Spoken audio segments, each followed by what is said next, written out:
Ես չգիտեմ ինչ կա, բայց որ պետությունը մի տեսակ երկրորդ պլան է մղել ցեղասպանության հարցը, դա փաստ է։ Իսկ ենթադրել թե նրանք ինչ են մտածում, ինչու են անում անշնորհակալ գործ է, որովհետև նրանք կարող են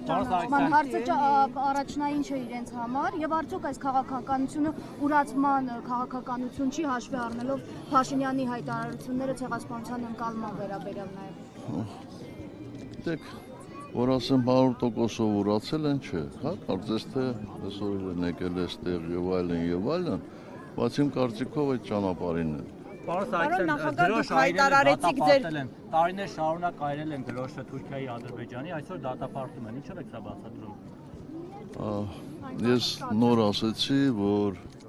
ինչ էլ դրանք անին, ինչ էլ ասեն, միևնույն է, մեր ժողովրդի 80%-ը ասելու է, որ նրանք դավաճան են։ Պարոն նախագահ, այնպես որ նրանց ասացի վրա ուշադրություն դարձնելը անշնորհակալ գործ է։ Այդ ձեր ասածը, որ դավաճան են, 26 թվականի ընտրություններին կարտացոլվի ինչ-որ կերպ։ Ես կարծում եմ դա կարտացոլվի նաև մինչև 26 թվականը։ Պարոն նախագահ, դուք ձեր այդ վերջին ելույթում հայտարարեցիք, որ ձեր թիմի գլխավոր նպատակը շարունակում է մնալ Նիկոլ Փաշինյանին իշխանությունից հեռացնելը, ասում եք մինչև 26-ը դա կարտացոլվի, դուք ինչ որ հստակ ծրագիր ունի հանրապետական կուսակցությունը այդ իշխանափոխության ուղղությամբ ինչ եք ծրագրել, կարող եք։ Մենք առանց ծրագրի չենք գործում։ Ունենք ծրագիր, բայց չեմ կարծում, որ այդ ծրագիրը հիմա իմաստ ունի հրապարակել։ Բայց մինչև ընտրությունները պատրաստվում, մինչև ընտրությունները փորձում է Նիկոլ Փաշինյանին բերելը կապել ձեր եւ հանրապետականի հետ եւ դա անում է Ռոբերտ Քոչարյանի ու իր թիմը։ Գիտեք, ես շատ երկար եմ ծառայել Հայաստանի Հանրապետությանը 25 տարուց ավել եւ միգուցե դրանով է նաև պայմանավորված, որ ես այս երկրի ամենազրպարտված պաշտոնյաներից, գործիչներից մեկն եմ։ Այնպես որ զրպարտությունները ինձ չեն զարմացնում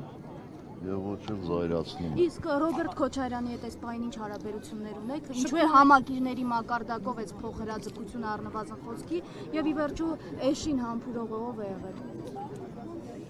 Ռոբերտ Քոչարյանին հանգիստ թողեք, իսկ էշին համբուրող մի հոգի չի եղել։ Շատ են։ Ասում են էշին ով աճեցրեց այս տարիներին, թողեց որ գա խորհրդարան, բանդից ազատեց։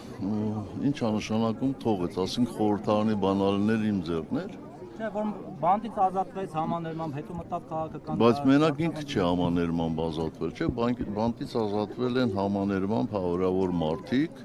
այդ թվում նաև ինքը, իսկ այդ համաներումը կիրառվում էր որպեսզի հասարակության մեջ թշնամանքը մեղմացվի։ Եվ ինչպես տեսակ, այդ թշնամանքը մեղմացվեց։ Անկախության հռչակագրի հրաժարումը, որի մասին այսօր բոլոր մակարդակներով խոսում են նաև իշխանական սատելիտները, էլի ուրացման արար է, թե այլ պատճառներ կան, գուցե երկխոսություն, ինչի մասին խոսում են, կամ խաղաղության գործընթաց։ Ես չեմ կարծում, որ նրանք կարողանալու են հրաժարվել անկախության հռչակագրից։ Ինչու, պարոն նախագահ, հանրակրվեն կտապալվի։ Որովհետև չեն հասցնել։ Ուղղակի չեն հասցնել։ Թուրքիայի Չեն կարող։ Ուղղակի չեն կարող։ Եթե երկու կիրակի լինի հանրակրվե, ապա այդ հանրակրվեն չի կարող։ Բոլոր ուսումնասիրությունները այդ մասին են խոսում։ Պարոն նախագահ, դա համարում եք Թուրքիայի պահանջը։ Եկեք պայմանավորվենք։ Համարում անկախության այդ փողոցային պայքարը Սարգսյան, Ալեն Սիմոնյանը ձեզ ասում է անբագորգոր հայտարարություններ անելուց առաջ հայելու մեջ նայեք, միգուցե ամաչեք։ Ինչ որ բան կա, որի համար դուք կարող եք ամաչել։ Եթե ամաչելուց ենք խոսում, ձեր նշածայդ անձնավորությունը, նրա հետ մի 70-80 հոգի, այդ մասին ընդհանրապես պետք է լռեն, որտեղ իրենք կարմրեն, երբ որ նայեն հայելու մեջ։ Պարոն նախագահ, ինչու եք համոզված, որ Նիկոլ Փաշինյանին հեռացնելու ձեր այս հայտարարությունը հաջողությամբ կպսակվի, որովհետև իր պաշտոնավարումից հետո բազմաթիվ այդպիսի փորձեր, ամեն դեպքում ընդդիմությունը չի հաջողել ավարտել, հասցնել նպատակին, վերջնակետին։ Միգուցե հարցը հասունացված չէր, հիմա հասունացած է։ Այդ բոլոր շարժումները բերել են եւ հարցը հասունացրել են։ Առաջնորդելու փողոցային շարժումը, պարոն Սարգսյան, բացատրիկ լինելու է։ Ով արտարակելությունը կարողանա ստանձնել։ Պատրաստ եք ստանձնել երկրի ղեկավարումը նորից, պարոն նախագահ։ Բայց միջև այդ մենք չգիտենք, չէ՞ որ Սրբազանը այդպիսի առաջնորդություն կստանձներ, բայց Իսկ հիմա գիտենք ով է լիդերը։ Պարոն նախագահ, Ոչ, պատրաստ հիմա էլ եք չգիտենք։ առաջնորդել երկիրը։ ոչ։ Ջան։